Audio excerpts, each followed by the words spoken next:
nama birrii qabutti immoo shamarran miti deebisee haftee jala buusanitti kenna.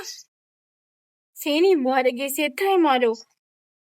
Abbaan koo nama hin barbaannetti na heerumsiisuudhaaf borganam. Amma sammaa dhuftee nan fudhata taanaan nan komatu. Amma sammaa dafii kottuu na fudhatula. Nama hin jaallanne abbaan koo na gurgurachuuf.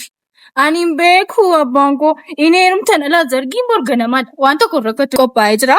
Dafila amma sammaa dhuftu taanaan annan bada. Ati dhuftu taanaan moo isatti sin heerumoo bakka annan bada. Maal jechuudha? Kottu nama bardaan barbaadan lafoota argatu jedhan. Eessa dhaquudha? Eessa dhaquudha? Waan tokko sitti hima. Ani nama hin barbaannetti tasumaa hin heerumu. Elaa dhageessita? Namtichi birrii qaba. Dhageessa. Nama birrii qabutti immoo shamarran miti deebisee haftee jala buusanitti kenna. Wanti itti naafu ijoolleen durbaayi.